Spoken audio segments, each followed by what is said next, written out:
میرے تیز کام کرنے سے سابق وزیر اعظم کو گھبراہٹ ہوگی، لیکن عوامی گھبراہٹ ختم ہو چکی۔ وزیر اعظم شہباز شریف کا اسلام آباد میں میٹرو بس منصوبے کے افتتاح کے موقع پر شرکاء سے خطاب۔ کہا میٹرو بس منصوبے میں 4 سال تو کیا 4 گھنٹوں کی بھی تاخیر نہیں ہونی چاہیے تھی۔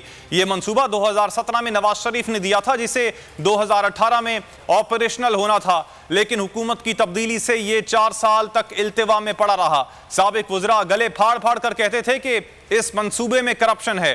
سابق وزیر اعظم تو ہیلی کاپٹر پر 55 روپے فی کلومیٹر پر آتے جاتے تھے، اور وزراء کے پاس بلٹ پروف اور آرام دہ گاڑیاں تھیں۔ انہیں اس سے کیا غرض تھی کہ غریبوں نے اپنے بچوں کو اسکول لے کر جانا ہے، ماں باپ کو اسپتال لے کر جانا ہے، یا محنت مزدوری کے لیے جانا ہے؟ اس نے 2018 میں آپریشنل ہونا تھا۔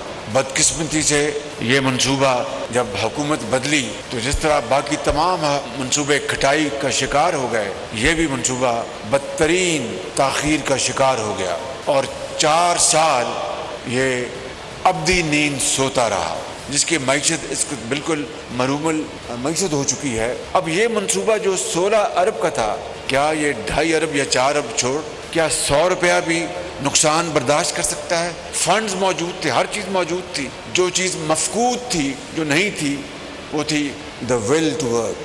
کوئی سرکار کو کوئی سروکار نہیں تھا۔ ہمارے جو دفاع کے اخراجات ہیں وہ بھی اب بڑی حد تک، اگر 100% نہیں تو بڑی حد تک اب قرضوں سے ہم اس کو پورا کرتے ہیں۔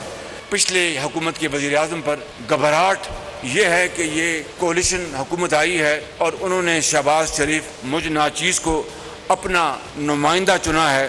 میں یہ سمجھتا ہوں کہ آپ کو گھبراہٹ ہوگی، مگر عوام کی گھبراہٹ ختم ہو گئی ہے، الحمدللہ۔ سبسکرائب کریں اور بیل دبائیں تاکہ کوئی خبر رہ نہ جائے۔